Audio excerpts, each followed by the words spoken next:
Okay बच्चों, अभी chapter number 12 biotechnology पे जाते हैं। ओके, तो बायोटेक्नोलॉजी में सबसे इंपॉर्टेंट टेक्निक देखो पीसीआर टेक्निक हमने पढ़ा। तो पीसीआर टेक्निक में देखो तीन आपके क्या है प्रोसेस है।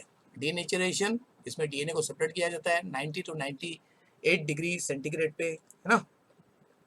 फिर आपका प्राइमर जोड़ा जाता है वो 40 से 60 डिग्री में। फिर एक्सटेंशन होता है जिसमें एक्चुअली नया डीएनए बनता है, डॉटर डीएनए 70 to 75। इसको कहते हैं थर्मल साइक्लिंग। थर्मल साइकिल एक सिंगल साइकिल जो पीसीआर में यूज किया जाता है विद पीसीआर मशीन। तो पीसीआर टेक्निक के जितने भी कंपोनेंट है उसको अच्छी तरह कीजिए बच्चे। तो one PCR thermal cycle generally 3 से 4 मिनट में कंप्लीट होता है और जनरली 20 से 30 टाइम्स रिपीट किया जाता है। उसके बाद में एफिशिएंसी डिक्रीज होती है। तो उसके हिसाब से जितने साइकिल्स होंगे 2 raised to n, actually 2 raised to n copies बन जाता है जो मिलियंस बिलियंस में जा सकता है। तो that's why PCR is a technique जिसमें हम लोग क्या है, एक सिंगल डीएनए भी अगर रहेगा, सिंगल आरएनए, उसको भी यूज करके हम लोग मिलियंस कॉपी बना सकते हैं। तो बायोटेक्नोलॉजी में सबसे इंपॉर्टेंट होता है जेनेटिक इंजीनियरिंग, आरडीएनए टेक्नोलॉजी। इसके 3 टूल्स यूज करते हैं। एंजाइम्स अलग अलग टाइप के, उसमें सबसे इंपॉर्टेंट एंजाइम्स होता है न्यूक्लियस, उसी में सबसे इंपॉर्टेंट होता है रिस्ट्रिक्शन एंडोन्यूक्लियस। फिर क्लोनिंग वेक्टर जो डीएनए को मल्टीप्लाई करने के लिए या ट्रांसफर करने के लिए यूज किया जाता है, एक ऑर्गेनिज्म के डीएनए को दूसरे ऑर्गेनिज्म में ट्रांसफर, इसी से आरडीएनए बनता है।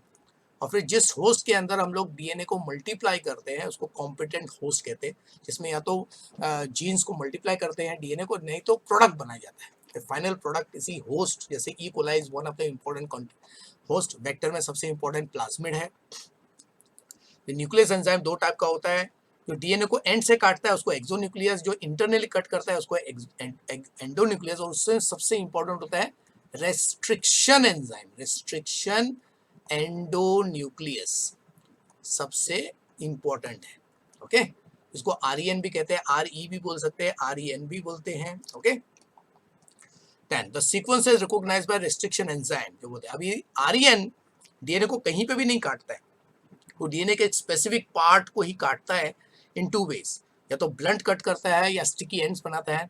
तो 4 to 8 न्यूक्लियोटाइड लॉन्ग पार्ट होता है, उसी को restriction you can see what site कहते हैं या रेस्ट्रिक्शन सीक्वेंस कहते हैं। यानी कि the part of the DNA है जो 4 to 8 न्यूक्लियोटाइड लॉन्ग होता है, जिसको रेस्ट्रिक्शन एंजाइम रिकॉग्नाइज करके कट करता है। फिर तो ज्यादा करके रेस्ट्रिक्शन जो सीक्वेंसेस होते हैं वो पैलिंड्रोम सीक्वेंस होते हैं, जैसे है ना। तो कुछ जैसे इंग्लिश के वर्ड अगर आपको राइट साइड लेफ्ट साइड से पढ़ो तो दोनों का स्पेलिंग एक ही आता है, उसको पैलिंड्रोम कहते हैं। Okay, understood. जैसे डैड हो गया। सबसे इंटरेस्टिंग जो है वो है आपका मलयालम। अगर मलयालम में लिखेंगे, देखो राइट साइड से पढ़ो लेफ्ट साइड से पढ़ो, सीक्वेंस एक ही आता है।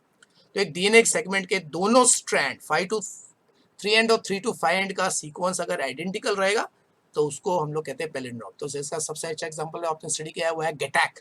गेटैक याद रखना, गेटैक। ओके, तो GTTAAC ये जो सीक्वेंस है ये आपका पैलिंड्रोम सीक्वेंस है। तो दोनों स्ट्रैंड्स में नेचुरली अपोजिट डायरेक्शन में सीक्वेंस सेम है। तो 3 टाइप का रिस्ट्रिक्शन एंजाइम है, type 1, type 2 and what type 3। Okay, तो ये अलग अलग तरीके। तो इसका टेबल है, इसका टेबल जो दिया हुआ है आपके टेक्स्ट बुक में उसको अच्छी तरह करना। ओके, फिर तो प्लाज्मिड में भी ओके जो टाइप्स है, सबसे कॉमन टाइप है PBR 322। उसका मतलब क्या है, आपका प्लाज्मिड बोलिवर और रॉड्रिक नाम के साइंटिस्ट ने डिस्कवर किया। ओके, तो ये सबसे कॉमन है। ओके, और एक और है PUC हो गया प्लाज्मिड, जो यूनिवर्सिटी कैलिफोर्निया में डिस्कवर हुआ था। ओके, तो 2 टाइप के जीन लाइब्रेरी बनाते हैं, यानी कि डीएनए को जब हम लोग हर जीन को जब सेपरेट करके उसको अलग बैक्टीरिया के अंदर डालते हैं तो उसे जीन लाइब्रेरी बनता है। एक तो होता है कंप्लीट डीएनए को कट किया, यहाँ पे फुल डीएनए को एक्सट्रैक्ट करके डीएनए फिंगरप्रिंटिंग की तरह कट करते, हर फ्रेगमेंट को अलग अलग बैक्टीरिया में ट्रांसफर कर देते, उससे जो लाइब्रेरी बनता है उसको जीनोमिक। और खाली जीन वाला उसके लिए कॉम्प्लीमेंट्री, cDNA का मतलब होता है कॉम्प्लीमेंटरी डीएनए। तो कैसे बनता है, आरएनए से जब डीएनए बनता है, आरएनए से जो डीएनए बनता है, स्पेशली एमआरएनए से अगर डीएनए बनता है तो उसको कॉम्प्लीमेंट्री डीएनए कहते हैं। तो इसमें सारे जीन्स की लाइब्रेरी बनती है। तो जीन्स को भी देखो 3 तरीके से डिलीवर किया जाता है, एक्स वाइवो, इन वाइवो या विकल्प वायरोसोम, जिसमें लिपिड का एक कैप्सूल बनाया जाता है और वायरस जिस तरह सेल के अंदर अपने मटेरियल को डाल देता है उसी तरह ये ट्रांसफर किया जाता है। इन वाइवो मतलब अब डायरेक्ट एक ऐसे ट्रांसमिशन X5 मतलब थ्रू वेक्टर के थ्रू ट्रांसफर किया जाता है। तो दो टाइप के जीन थेरेपी, जीन का ट्रीटमेंट वो भी दो टाइप का है। जर्म सेल्स में स्पर्म और अंडे के जीन्स को अगर आप चेंज कर दोगे, मॉडिफाई कर दोगे जर्म लाइन, और नॉर्मल सेल्स जैसे लीवर अगर फॉल्टी है, पेनक्रियाज अगर फॉल्टी है, उसके जीन को चेंज करना सोमैटिक जीन थेरेपी। फिर आयरन डेफिशिएंसी जो है वो जनरली वर्ल्ड के 30% पॉपुलेशन को अफेक्ट करता है।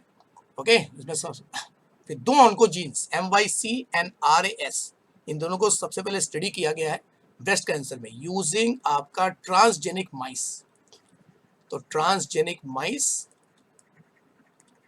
जनरली यूज किया जाता है, सबसे ज्यादा माइस को सबसे ज्यादा यूज करते हैं तो study all types of disease progression. Okay, ताकि ये मालूम पड़े कि सबसे बेस्ट ट्रीटमेंट कैसा होगा, ये डिजीज जब इंडिविजुअल को होता है तो कौन कौन सा सिम्टम डेवलप होता है। फिर डेयरी नॉर्मल गाय जो होते हैं वो एक साल में 2000 से 3000 लीटर दूध देती है, लेकिन हॉलिस्टीन काऊ जो है वो 6000 और अप टू 10,000 लीटर वो दूध देती है। ओके, तो ये सब देखो एग्जाम्पल बेस्ड आपको आ सकता है क्वेश्चंस। ओके, उसमें आप लिख सकते हैं।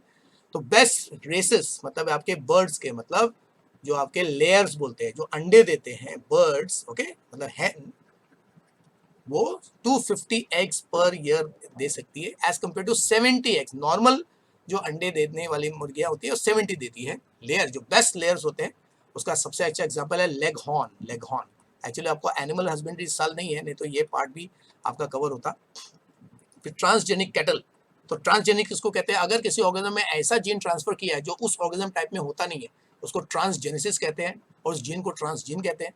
तो उसमें बीटा केसिन और कप्पा केसिन जो है, ओके, उसका अमाउंट ज़्यादा रहता है। तो 8 to 20% बीटा केसिन का अमाउंट और 2 times ज़्यादा कप्पा केसिन का amount.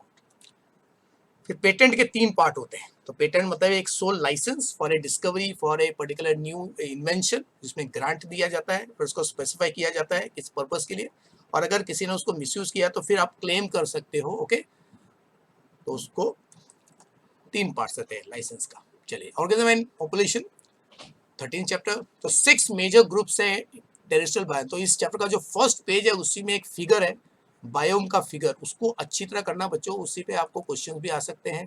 Tundra, Tyga, okay, savanna, ये सब बायोमीज है। Okay, terrestrial biomes. फिर निच, अभी निच आपको मालूम है, निच और हैबिटेट, हैबिटेट और निच का कंसेप्ट अच्छी तरह करना। उसका भी एक टेबल देखो, जो चार्ट है वो आपका सेकंड पेज में, चैप्टर के सेकंड पेज पे दिया हुआ है। हैबिटेट मतलब बोल सकते हैं एड्रेस, जो मैंने ये भी एक्सप्लेन किया है दूसरे वैकेंसी प्रीवियस वीडियो में। और निच मतलब आपका वैकेंसी व्हाट, फंक्शन, जॉब, जो जॉब करते हो मतलब फंक्शनल रोल। तो निच मतलब functional role of an organism, जो हैबिटेट के हिसाब से होगा हैबिटेट निच, फीडिंग के हिसाब से होगा ट्रॉपिकल निच, और अगर ऑर्गेनिज्म अपने हैबिटेट को चेंज करता है, फीडिंग को चेंज करता है, तो उसको मल्टी डायमेंशनल या हाइपर वॉल्यूम निच कहते हैं या नीचे कहते हैं। फिर ओके, तो जनरली अर्थ में कुछ ऐसी जगह पे है जहाँ पे टेम्परेचर सीवियर है तब भी माइक्रोजोम पाए जाते हैं। जैसे हॉट स्प्रिंग में टेम्परेचर 80 से 100 डिग्री बॉइलिंग वाटर हो सकता है, और डीप सी में कुछ ऐसी जगह है जहाँ पे वॉल्केनिक इरप्शन होता रहता है, अबाउट 400 डिग्री तक टेम्परेचर रहता है, यहाँ पे भी माइक्रोस पाए गए। सैलिनिटी के हिसाब से फ्रेश वाटर की सैलिनिटी है 5 parts पर आपका 1000 ऑफ सी और ओशन। मराइन इकोसिस्टम में 30 to 35 वैकेंसी पार्ट्स पर 1000 है, यानी कि दैट्स व्हाई सी वाटर ज़्यादा सलाइन होता है। ओके, फ्रेश वाटर की सैलिनिटी कम है। फिर क्रूड बर्थ रेट, एक साल में कितने बर्थ होते हैं पर 1000 इंडिविजुअल पे, उसको कहते हैं क्रूड बर्थ रेट। और एक ही साल में उसी साल में कितने डेथ हुए, उसको क्रूड डेथ रेट कहते हैं, डेथ पर 1000 पर्सन या individual of a particular population. फिर मेल और फीमेल के रेशियो को सेक्स रेशियो कहते हैं। तो जनरली 1 to 1 होना चाहिए, अगर 1 to 1 हुआ तो इसी को कहते हैं इवोल्यूशनरी स्टेबल स्ट्रैटेजी, इसी को ESS भी कहते हैं।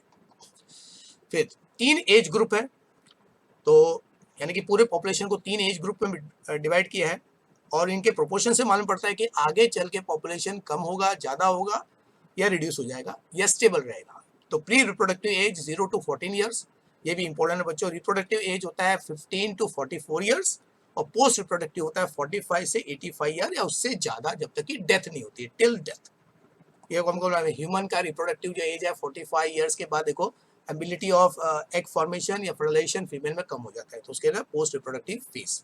तो अगर रिप्रोडक्टिव फेज ज़्यादा है तो अल्टीमेटली पॉपुलेशन बढ़ेगा, और प्री रिप्रोडक्टिव एज अगर बहुत ज़्यादा है तो पॉपुलेशन बहुत ज़्यादा रैपिडली बढ़ने वाला है। तो उसका जो आपका पिरामिड्स है, पिरामिड, इसी से हम लोग पिरामिड एज पिरामिड्स तैयार करते हैं, उसको अच्छी तरह करना बच्चों। ओके, फिर से बोल रहा हूँ, पूरे टेक्स्ट बुक में जहाँ जहाँ पे आपके रिप्रेजेंटेशन है, टेबल है, सबको अच्छी तरह कीजिए। ओके, कोई भी किसी भी ऐसे नहीं बोल सकते कि ये इंपॉर्टेंट है या इंपॉर्टेंट नहीं है, एवरीथिंग इज इंपॉर्टेंट। फिर पॉपुलेशन डेंसिटी का देखो फॉर्मूला दिया हुआ है। ओके, तो population density after the time T1 मतलब T हो गया प्रीवियस ईयर, और T+1 मतलब 1 साल के बाद। तो B का मतलब होता है बर्थ रेट, I का मतलब होता है इमिग्रेशन। इमिग्रेशन मतलब लोग जो आते हैं दूसरी जगह से, जैसा भी देखो यूक्रेन और रशिया का जो चल रहा है, तो पोलैंड में देखो अभी क्या हो रहा है, इमिग्रेशन ज्यादा हो रहा है, और यूक्रेन का इमिग्रेशन हो रहा है। इमिग्रेशन, इमिग्रेशन मतलब गोइंग, इमिग्रेशन मतलब जाना, और इमिग्रेशन, इमिग्रेशन मतलब आना, और बी मतलब बर्थ, और डी का मतलब क्या होता है, डेथ। तो इससे पॉपुलेशन डेंसिटी कैलकुलेट होती है। तो वर्ल्ड इन्वायरमेंट डे देखो, ये सारे टर्म्स इंपॉर्टेंट है बच्चों, लास्ट पेज में इस चैप्टर का दिया हुआ है। 5 जून को world environment day, population day 11 जुलाई को है, अर्थ डे है 22 अप्रैल, ओजोन डे 16 सितंबर। फिर ecosystem, second last chapter ecosystem, ये शॉर्ट चैप्टर देखो। इकोसिस्टम को 2 टाइप्स में डिवाइड किया है, natural and artificial. Ecological succession मतलब gradual change in the species composition, या आपका इकोसिस्टम, ओके, जिसमें आपके लिविंग ऑर्गेनिज्म का प्रोपोर्शन कैसे चेंज हो रहा है, उसको प्राइमरी, प्राइमरी उसको कहते हैं जहाँ पे कहीं पे भी लाइफ नहीं था, पहली बार लाइफ एक्चुअली स्टार्ट हुआ, उसको प्राइमरी। और जहाँ पे पहले लाइफ था वो किसी वजह से डिस्ट्रॉय हो गया, फिर से वापस वहाँ पे लाइफ क्रिएट हुआ, उसको कहते हैं सेकेंडरी। तो ये देखो मैंने बोला, ये जितने भी रिड्यूस चैप्टर है इसमें से एक भी पार्ट, एक भी कंसेप्ट, एक भी डेफिनेशन आप मत कीजिए, ठीक है, छोड़िए मत। ये सक्सेशन 2 टाइप का होता है, वो डिपेंड करता है। अगर वेट रीजन में हो रहा है, जहाँ पे पानी ज्यादा हो रहा है, उसको हाइड्राक कहते हैं, और जहाँ पे पानी एकदम कम है, सूखी जगह पे, उसको जिराक कहते हैं। और फाइनल कंडीशन होता है मेजिक कंडीशन, मतलब मॉडरेट कंडीशन, पानी न तो ज्यादा होगा ना तो कम होगा। तो प्राइमरी सक्सेशन के 7 स्टेप्स होते हैं बच्चों, तो ये अच्छी तरह करना, do it, very important. Okay, तो इसकी शुरुआत होती है नो लाइफ से। ओके, आंसर उसको न्यूडेशन कहते हैं। क्या कहते हैं, न्यूडेशन से स्टार्ट होता है, और फाइनल स्टेज होता है आपका क्लाइमेक्स, मतलब सैचुरेशन हो जाता है। ओके, स्टेबलाइजेशन होता है। सेकेंडरी सक्सेशन जो फॉरेस्ट फायर के, उसके 8 स्टेप्स है। इसका देखो फिगर डायग्राम देख लेना, ओके, उस पर क्वेश्चन आ सकता है। फिर आपका देखो सक्सेशन के 8 सिक्वेंशियल स्टेप्स है। ओके, इसको भी आप कर लेना बच्चों, ठीक है।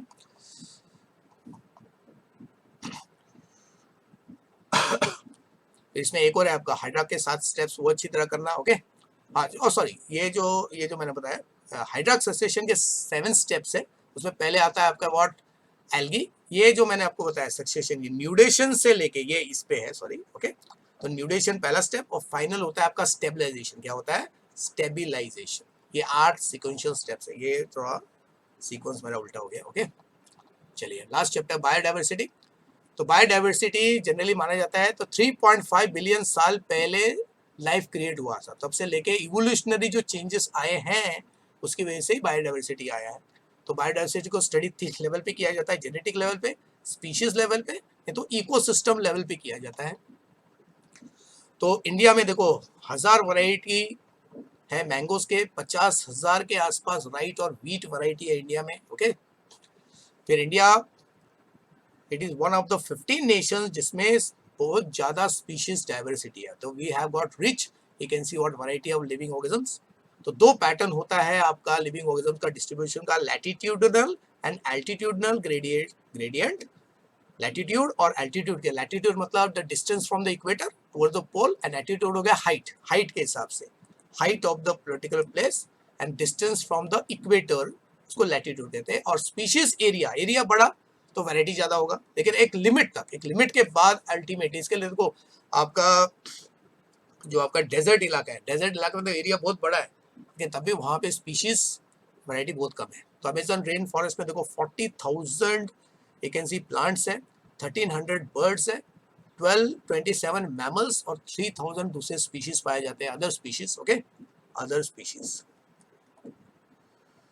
फिर हम्बोल्ट ने ये एक्सप्लेन किया था ये स्पीशीज एरिया रिलेशनशिप को, यानी कि अगर एरिया छोटा है तो स्पीशीज कम होगा, लेकिन जैसे जैसे एरिया बढ़ता है स्पीशीज बढ़ता है up to a particular limit. और ये फॉर्मूला है S = log C plus Z log A, इसमें जेड जो है वो कांस्टेंट वैल्यू है, ओके अंडरस्टूड। तो value of Z ranges from 0.1 to 0.2 regardless of species और रीजन अंडर स्टडी।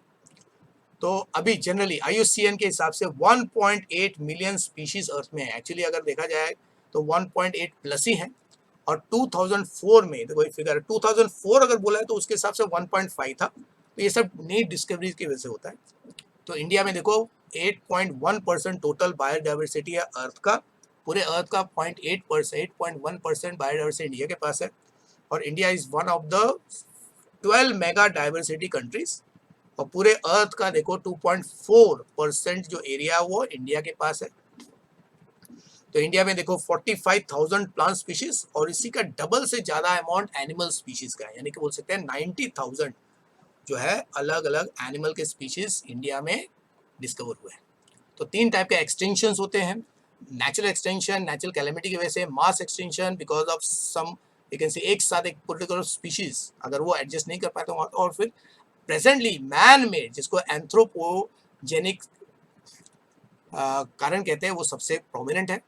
फिर 4 में ये इंपॉर्टेंट है, बायोडाइवर्सिटी का अगर लॉस हो रहा है तो उसके लिए 4 factors important, make it important बच्चों, ओके। पहला हैबिटेट डिस्ट्रक्शन है पूरा, ओके। फिर आपका एलियन स्पीशीज आना, एक्सोटिक स्पीशीज आना, को एक्सटिंक्शन होता है, ओके। तो ये 4 फैक्टर्स जो है इंपॉर्टेंट है। फिर ट्रॉपिकल रेन फॉरेस्ट जो है वो एक्चुअली कम हो गया, पहले 14% था अभी 6% है। फिर अभी अभी एक देखो जो आपका एलियन स्पीशीज की वजह से नाइल पर्च जो है, ओके, इसकी वजह से लोकल फिश जो है उसके 200 स्पीशीज कम हो गए हैं। This is one of the example, इस पे क्यों रीजन आ सकता है। तो IUCN international union of conservation of nature and natural resources, उसने 5 क्वांटिटेटिव क्राइटेरिया सजेस्ट किया है, इसको भी अच्छी तरह करना बच्चों, ये भी इंपॉर्टेंट है। तो यानी कि कौन से बेसिस पे आप बोल सकते हो कि एक स्पीशीज क्या है खत्म होने वाला है। तो reason of conservation of biodiversity इसको 3 कैटेगरीज में डिवाइड किया है, इसको भी अच्छी तरह करना, टेक्स्ट बुक में दिया हुआ है। तो 25,000 स्पीशीज जो है अर्थ में वो ट्राइबल पीपल यूज करते हैं फॉर ट्रेडिशनल मेडिसिन, ओके। और ये जो है अभी ये जो नॉलेज है ये 25% आयुर्वेदिक जो बोलते हैं आयुर्वेदिक मेडिसिन में, ओके अंडरस्टूड, उसमें यूज किया जाता है। 25% मेडिसिन मार्केट जो है वो आपका ट्रेडिशनल मेडिसिन का भी हो गया है। अमेजन फॉरेस्ट में देखो 20% टोटल ऑक्सीजन अर्थ का एक्चुअली तैयार होता है। फिर तो पूरे अर्थ में 34 बायोडाइवर्सिटी हॉटस्पॉट्स है, उसमें से 3 इंडिया में है। तो इंडिया में 3 है, वेस्टर्न घाट, ईस्टर्न हिमालयस और Indo Burman you can see वो रीजन, ओके, ये भी इंपॉर्टेंट है। फिर इंडिया के पास 14 बायोडाइवर्सिटी रिजर्व है, 90 national park, 448 wild life sanctuary, उसमें महाराष्ट्र में। तो इसमें एक्सपेक्टेड क्वेश्चन है बच्चों, तो महाराष्ट्र में 5 नेशनल पार्क और 11 सेंचुरीज पाए जाते हैं। फिर काय प्रिजर्वेशन मतलब जब लो टेम्परेचर पे किसी भी स्पीशीज को प्रिजर्व किया जाता है -196, तो ये आपका लिक्विड आपका नाइट्रोजन है, ओके, लिक्विड नाइट्रोजन का टेम्परेचर है। फिर 2 मेन कंजर्वेशन एक्स सिटू और इन सिटू, यानी कि हैबिटेट को प्रोटेक्ट करोगे तो एक्स सिटू, और उसको निकाल के स्पीशीज को निकाल के जिसपे खतरा है उसको आप जू में या उनके सीड्स को जमा करोगे, ओके, प्रोटेक्ट करोगे तो उसको इन सिटू कहते हैं, ओके। और सॉरी इन सिटू हो गया आपका habitat, in habitat sorry in natural habitat, sorry in natural habitat इन सिटू, और उसको निकाल के जब आप एक प्रोटेक्टिव एरिया में लेके जाओगे जू में पार्क में तो उसको एक्स सिटू कहते हैं। फिर जापानीज का मियावाकी मेथड जो है ये इंडिया में यूज किया जा रहा है महाराष्ट्र में, ओके, अलग अलग जगह पे। तो उसको 3 साल लगता है, 3 साल केयर करना पड़ता है तब जाके अच्छा फॉरेस्ट कवर आएगा। तो राही बाई, ओके, महाराष्ट्र की एक ऐसी फीमेल है, इन्होंने 34 क्रॉप्स और 116 वैरायटी के सीड्स को क्या है ना वो उन्होंने जमा करके रखा है और वो प्रोवाइड करती है इन सीड्स को, ओके। फिर मिशन हरित क्रांति के हिसाब से 50 करोड़ ट्रीज 4 साल में क्या है लगाने का महाराष्ट्र सरकार जो है, ओके, गवर्नमेंट ऑफ महाराष्ट्र ने किया हुआ है, ओके। नेशनल फॉरेस्ट पॉलिसी के हिसाब से 33% फॉरेस्ट कवर होना चाहिए किसी भी कंट्री।